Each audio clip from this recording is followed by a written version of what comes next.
Okay, it's Sunday afternoon. I'm kicked up chilling at this little park.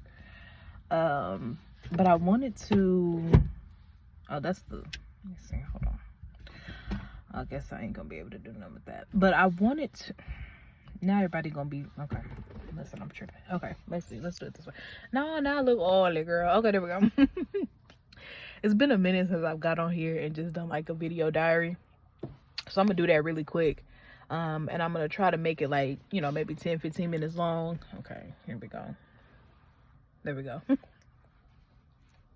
I can't help it. But I wanted to talk about corporate, because that is what I had started basing my content around. And I wanted to talk about what corporate did to me and how what looked like was a defeat was actually a blessing in disguise. And so I never would disclose where I worked at in my previous videos. But I was working at Capital One Auto Finance in Plano, Texas for maybe 5 going on 6 years. I started in April of 2018 and I left on January 3rd of 2024. Ironically enough, okay, I gotta say this. The day I left was the day that Cat Williams interview dropped. And oh my gosh, when I tell you Cat Williams did what he had to do, whatever assignment Cat Williams was on, he did it. I mean, he completed it. And he said things that was going to be relevant to not just the music industry, movie industry, entertainment industry, but for a lot of industries across the board, okay? Just to give a really quick background about the industry that I was working in, I was in banking, okay? And for the longest, I would kind of consider that finance, but depending on your skill set, it's banking, okay? So I was in banking and I loved it. When I first got into the workforce, I entered the workforce working at a hamburger joint in my hometown called Kincaid's Hamburgers. Loved my job. Those people set such a standard for work ethic and how work should feel and how co-workers should feel like family professionally, because we all understand at this point that that work is not family. Co-workers are not family. They're not even friends. But when we can professionally do that, we know what that means, right? Started there and had a few odd jobs in between. But while I was at Kincaid's, I knew that I always wanted to be a bank teller. It's just something that I always admired as a little girl. It was that and being a weather woman that told the weather. Like them girls, them women, they was fly, okay? And that's just what I loved about them, like this clean, polished, professional fly look. So bank teller or weather girl or cashier, right? Which is funny because the next job that I got after working at Kincaid's was at Sam's Club. I was a cashier. I did the Plus membership selling and all of that stuff. Everything always works out really beautiful because I had sales experience because I used to always work with my mom during the weekends when she worked in sales at Liberty Mutual. So that was a thing that was good to me. It was fun for me. I really got to understand what it feels like to be on top at Sam's Club. Enjoyed every minute of it. The good, the bad, the cute, the ugly, the shadow, the light. Bitch, I was all of it. I was a walking duality throughout that motherfucker. And, it is what it is. After I left Sam's Club, that's when I knew for a fact that I wanted to go along the journey of getting into banking. And I was able to land a role as a part-time teller. And within like the first maybe 4 or 5 months, which would become a pattern in my career early on, or like in entry-level positions early on in my life, 3-4 months, I went from being a part-time teller to a full-time online banker.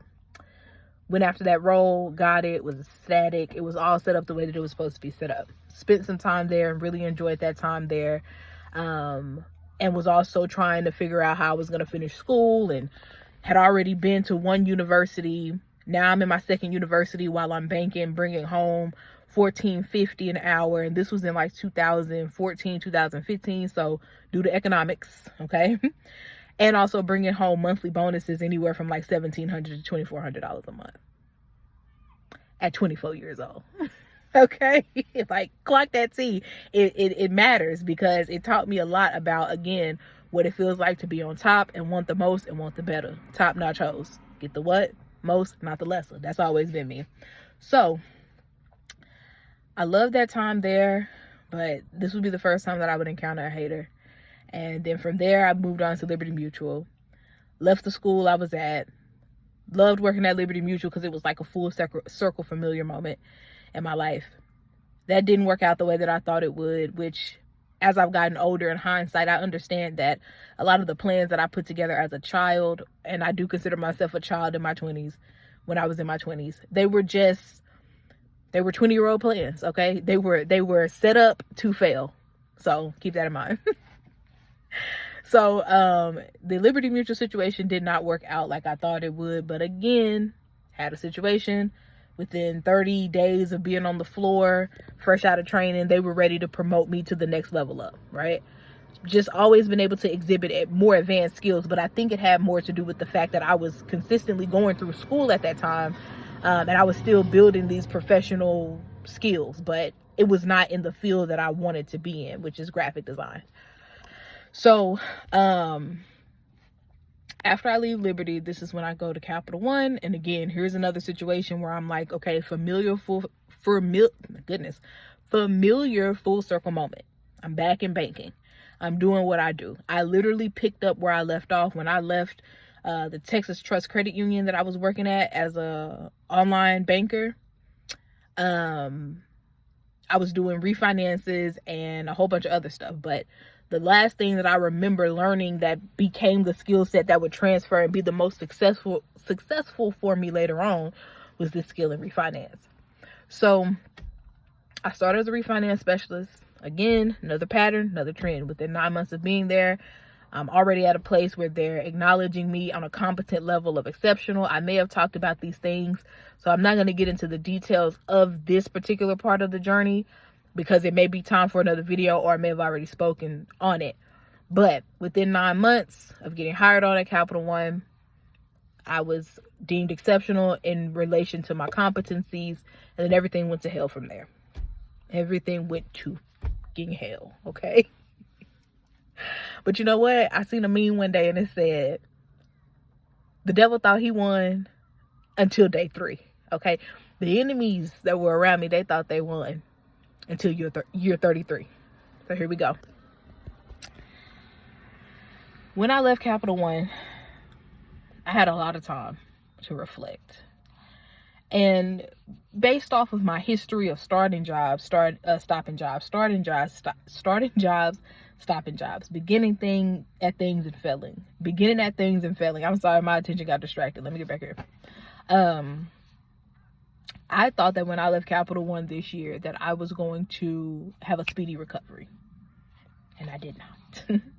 And oh my God, for the first time in my life, I got to see what it feels like to still have an open wound when you expected your recovery to go through quickly. And here's what I want to say about that, because it just fell on me. Especially when you know that the remedy is there. Faith has taught you that you are going to recover, but this time you're not recovering as quickly as you thought you would. By April of this year, my life hit the shit turbage, okay? I told you everything went to hell. Last 4 years of Capital One. Came out of Capital One. First 4 months out of Capital One, my life was completely in the shitter. And it was just a lot going on. But as I continued to move on in my journey, God never failed me. Never failed me. But he did give me moments of extended rest and extended peace. Divinely understood peace that gave me enough time to self-reflect and really understand this piece here, which is what I came on here to say in the whole scheme of things. Be careful on your corporate journey. Remember when I said when I was 20 years old, every plan that I set up was literally set up to fail? There are just some things about corporate America that is set up for you to fail. And it might have something to do with race, and it might have something to do with hate, and it might have something to do with class and social economic class and politics and all kinds of things. It might. because those are just defense mechanisms that we use as Americans to get to where we're trying to go. But essentially, the system is set up to determine whether or not you pass or fail on a competent base level. And sometimes when you truly exhibit the competencies and you prove that you are competent,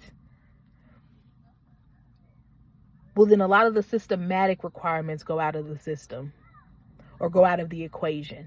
And you start dealing with the systematic buildup of who people actually are behind their corporate titles. It can be scary. It can be dangerous. It can be something that slows you down. But let all of those things happen with faith so that all of the experience that you go through in these corporate settings are not done in vain. Let what you go through in corporate be the thing that you talk about when you make it to where it is that you're trying to go. A lot of it is going to be a blur, and a lot of it is going to be intense. Because when people break the rules to try to prove that the system is broken, because a system that they rely on promotes you, in other words, and simply put, when the system is now broken for them, and you're the reason why and you're the cause, buckle up, buttercup, because it's only gonna get ugly from here, bitch. And you'll learn that people don't really mean to do these things. They just choose to do these things, and it's a thin line between that statement. And you recognize that it really just has to do with they out here trying to get today's bread, eat today's meat, and be the reason why the cheese gets moved the same way you are. And so you got to sometimes put your big nigga drawers on and your big bitch panties on, and you got to get out here and you got to say, okay, what we doing in this motherfucker? What we doing? Because after a while, it's no longer about aligning with an identity. At some point, it's about being able to protect your freedom and your authenticity and your rights, and being able to take those experiences into survival mode so that survival mode can elevate and evolve into strategy. That's why sometimes it's so hard to determine who's telling you things to survive and who is telling you things to learn how to strategize.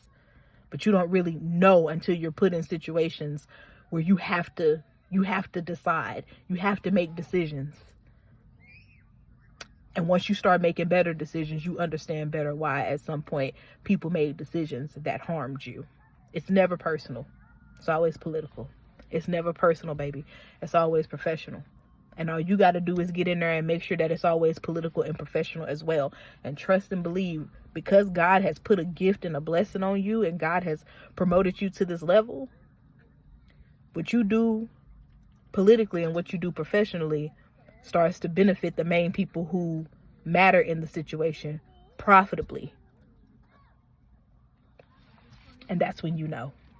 That's when you know. I've arrived.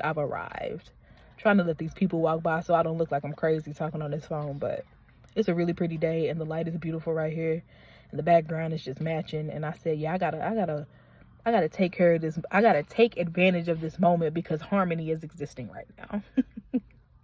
That means everything I'm gonna say gonna be harmonious. That means every intention that walks away with these words will be harmonious, because in the end, God has promised us so many things, and one of the fruits of the Spirit is harmony. And if you want it, it's yours. And sometimes people will try to stop you from having it because they've given you such a false version of it for so long that when you start to actually require and request the real thing, they just feel like you don't deserve to have it because you accepted the bullshit the entire time. Yeah, well, I'm not accepting the bullshit no more. I'm gonna wrap this video up and just basically say this. In this time of recovering, I'm thankful for the slow recovery this time. because it allowed me to really navigate the depths of the healing, and it really allowed me to blossom. Much like the lotus flower has to be broken open from the bud. But oh my gosh, when it opens, it's so beautiful. That's what Janae Aiko was talking about that entire time on that Tiny Desk song that she opened it up with. There was a woman, but a lotus. Her heart was broken, just like a lotus. And then I don't know the words, but that's the gist of the song. Somebody came along and broke open the lotus, and when the petals sprouted, it was a beautiful sight. And that's what my healing has been a reflection of for the last 6-7 years. A lotus being broken open. And it's a beautiful sight. It's so beautiful. And so now I realize, hey, okay, I can start building my brand now. I can start building the things that's necessary. Lotus energy. We are in the elegant flow era. And we'll be able to decode what that means a little bit more later on down the line. But I'm excited to bring new content on the other side of all the things that I was going through and be able to really continue to build on what it takes to just be professional. And I think I said I was going to talk about something else and I didn't. But I'll go back and rewatch this, and if I need to make any notes and talk about anything more purposeful than this yapping that I did today, then I will definitely bring it in. But no yapping is in vain. Okay, just want to let that be known. We got a long journey ahead of us. We got a long way ahead of us. And sometimes I can stay on topic and sometimes I do not. But I grew up Kojic, and I always was taught that that's the spirit leading you in the direction that is more beneficial and more efficient and for the greatest good overall. So when it's time for order, I'll have order. But until then, I got what I got. And yeah, I'll be back eventually. Y'all have a good day.